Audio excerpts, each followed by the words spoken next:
This story begins when Sheriff James McCord arrives in a small town in Nevada. He doesn't come just to visit, but to investigate the mysterious death of his brother, who was brutally murdered. His original intent of seeking revenge slowly transforms into a greater fight for justice. Set in the Wild West era, the story centers on Thomas McCord, a pastor in that very town. His life is full of pressure as he must deal with a corrupt mayor and a gang of thugs loyal to the mayor's rule.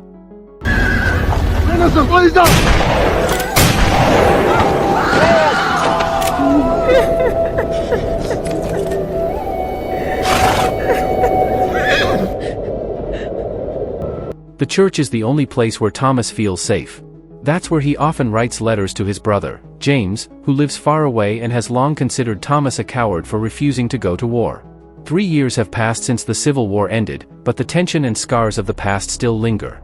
In his letters, Thomas pleads for James to come to the town and stand for justice, which has long been absent. Who would survive the war and the stand for righteousness. I write you now for your help. There are bad men here, terrorizing this good community. I have taken a stand and have paid a price for it.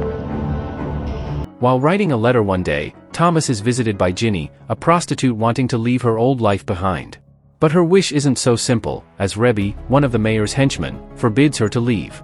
Thomas tries to calm Ginny, assuring her that God sides with those who seek goodness. His words bring Ginny comfort, and she embraces him. Miss Jenny, please stop. Well, ain't this a sight? But their moment of peace is short-lived. Rebbe storms into the church.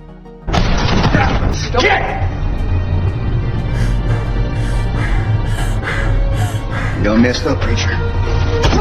And of defying the mayor's authority. Thomas does not fight back. He receives the beating with a broken heart. Unfortunately, the brutality doesn't stop there. Thomas is burned alive inside his church. You should play along. But no, you gotta be all high and mighty. Yea, though I walk through the valley of the shadow of death, I will fear no evil, but thou art with me. That was from the mayor. See you on the other side, Reverend.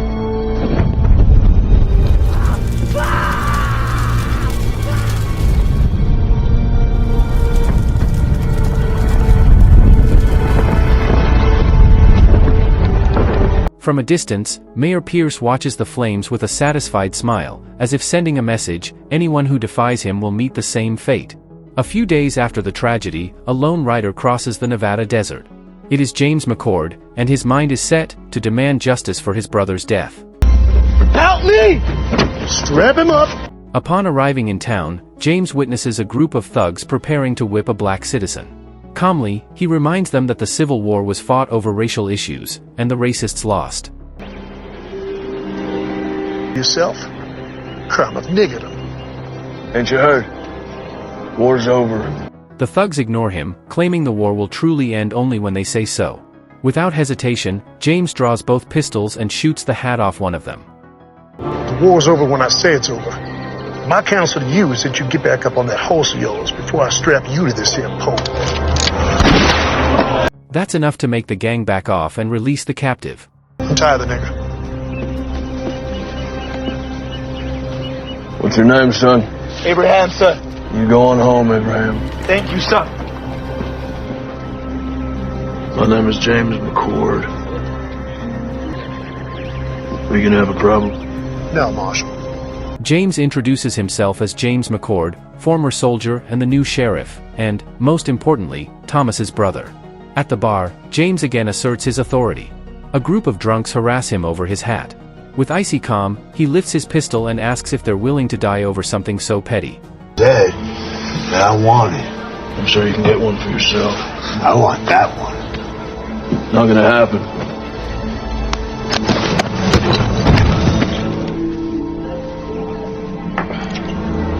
Unless you want to die for this hat, I suggest you pick up your friend and maybe get him a drink. Predictably, they back down. His actions impress the townsfolk, including Haig and his men. Still, none dare challenge him. Quietly, the frightened bar owner shows James the remains of the church, though he doubts anything useful can be found there.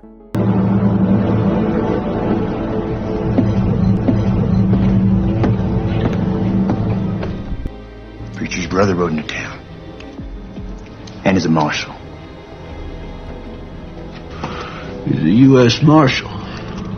He might not buy the fact that his brother's death was accidental. Meanwhile, Haig reports James' arrival to Mayor Pierce, noting the new sheriff doesn't seem to believe Thomas's death was an accident. Calmly, Pierce mocks that maybe accidents just run in the McCord family. But he's unwilling to take risks, implying that James must be eliminated. On his end, James investigates the church ruins for clues. Melissa, a kind-hearted woman, visits and takes him to Thomas's fresh grave.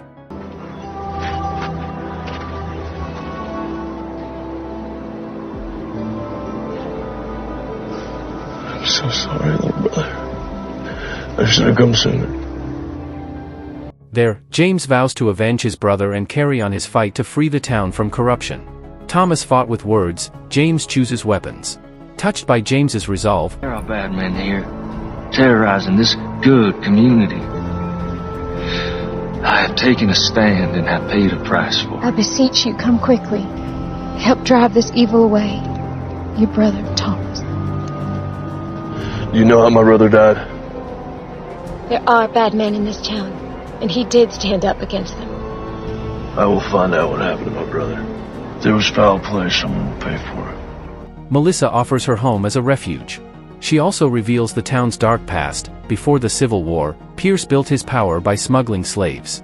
When war broke out, instead of fleeing, he recruited Haig and former Confederate soldiers as his enforcers.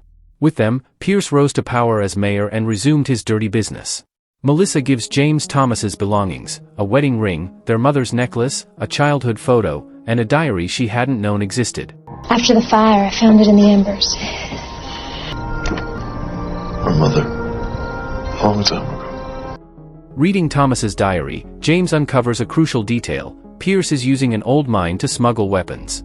The next day, James witnesses the town suffering firsthand. Black residents and women are constant victims of injustice. James realizes he cannot stay silent. I'll get today. Get out of here.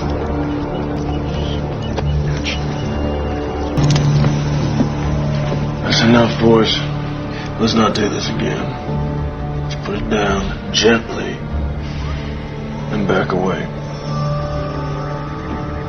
This ain't over. You can't just be coming to someone else's town, acting like you own the place. So why don't you and your partner clear on out of here? In a bar, James meets Captain Lewis from the U.S. Army, who is also investigating Pierce. Though their motivations differ, James seeks revenge, Lewis seeks justice. They agree to cooperate. Lewis stresses they need solid proof, not just intentions. James infiltrates the mine after leaving a map with Melissa. Should anything happen, she is to give it to Lewis. Listen, I found some things in Thomas's journal. His map points to a cache the journal says is full of stolen weapons and money. This is just outside of town. Only Captain Lewis. Only Captain Lewis now.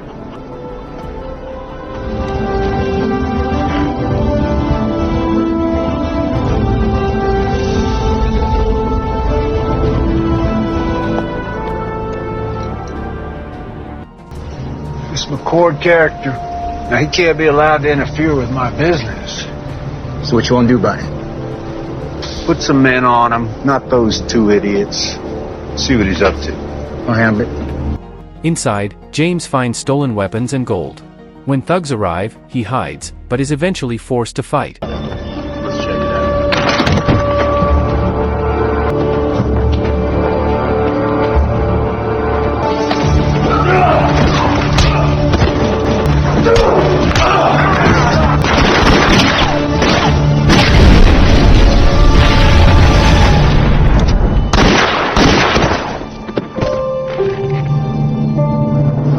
The battle ends with a massive explosion.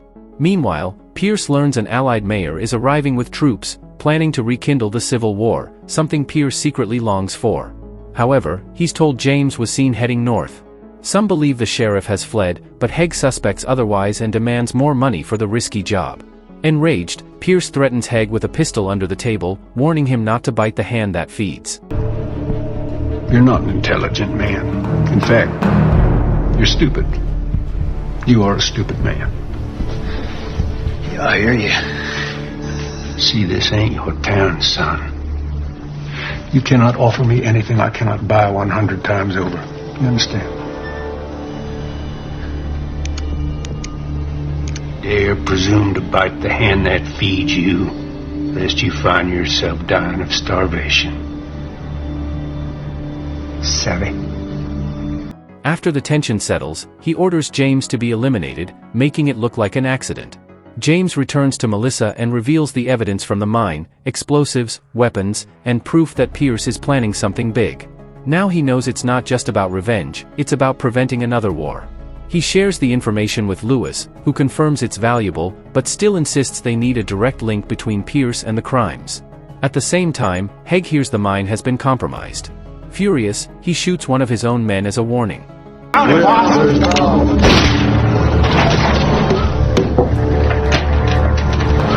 You don't give me a goddamn headache. That night, Ginny lures James to a barn under the pretense of giving him information, but it's a trap. She hands him over to Haig. Here comes now. Sorry, James.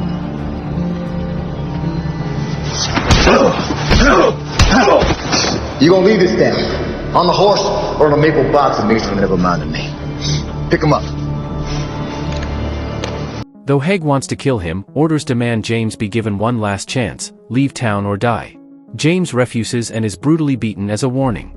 Haig tells him that if he returns, bullets will be waiting.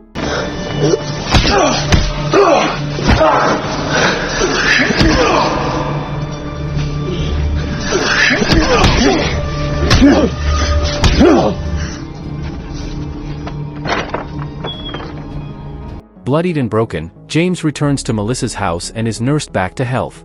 Melissa fears James will meet the same fate as Thomas. James explains he is different, he doesn't rely on words to fight violence. As Melissa grapples with her past, they begin to grow close. I don't want you to end up like Thomas. When the world was at its cruelest, he preached compassion. That ain't me. There's no forgiveness here. Thomas was a good man. I guess what I'm trying to say is I'm not going to end up like him because I'm not like him. Use me. Take your time. Go slow. Go slow.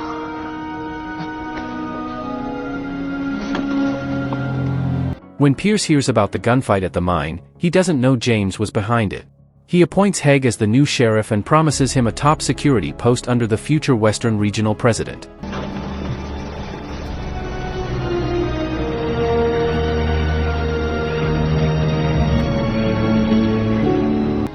Meanwhile, James hides his feelings for Melissa, knowing from Thomas's diary that they had a special bond. Things worsen when Haig, now sheriff, arrests James on false charges of defiling Ginny. He drags him into the town square to be whipped. You're under arrest for the attempted rape of one Miss Jenny Post. There is no way. Your brother, the scum sucker that he was, he tried the same thing. Runs in the family, I guess. Now you're going to jail. Time up.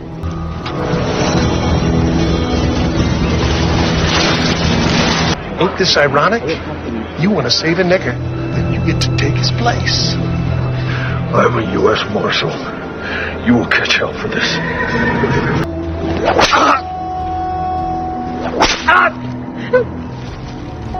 This is your doing.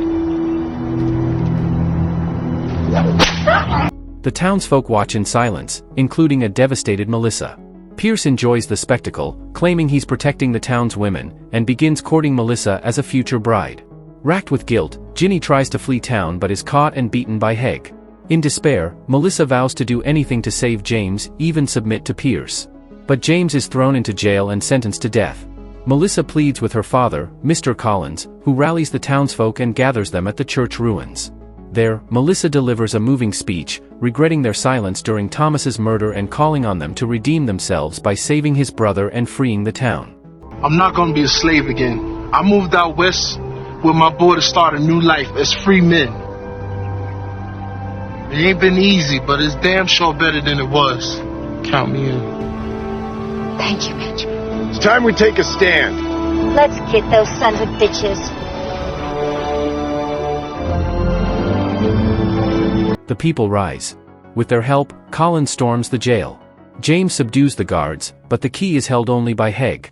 Left with no choice, Benjamin, the father of a boy James once saved, breaks the lock with a hammer and chisel.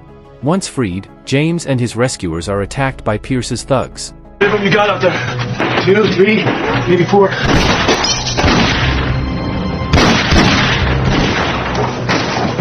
If you stay here, we're dead. I'll draw this line. When I open that door, you guys run like hell.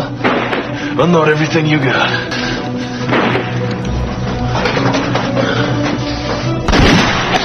Hold your fire! No one shoots the marshal. He's mine. Meanwhile, Melissa seeks out Captain Lewis and convinces him of James's innocence. Surrounded, James offers to surrender if Collins and Benjamin are spared. Outside, Heg forces James to drop his weapon. If I come out shooting, a lot of your men are gonna die. Maybe you, Reb. Maybe. But I've seen enough death. I took enough lives that if it's my time, so be it.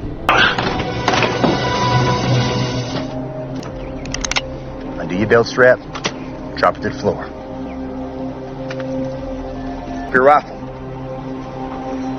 Now, your brother was brave, like you, like a sow. Is he? Boasting that he killed Thomas, Heg is caught off guard when James draws quickly and opens fire, aided by Collins and Benjamin.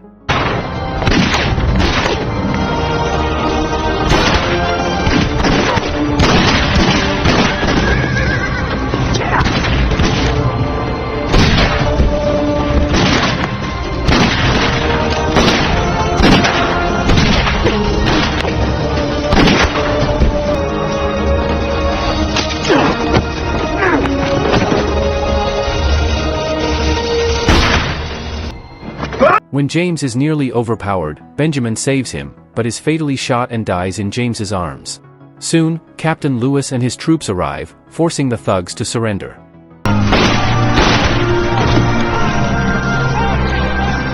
Heg escapes, and James chases him to the charred church. There, Heg confesses he admired Thomas's courage and pleads for mercy. But James shoots him, declaring mercy no longer applies.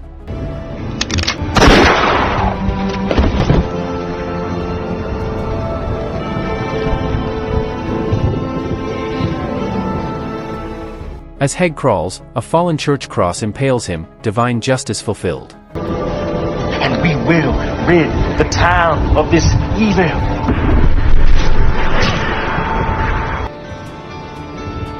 Elsewhere, Lewis and federal agents arrest Mayor Pierce at the mine. James visits his brother's grave before leaving town. He stops by Melissa's house and, for the first time, kisses her and asks her to join him in the South. Melissa declines. She's found her calling, rebuilding the church. James promises to return one day.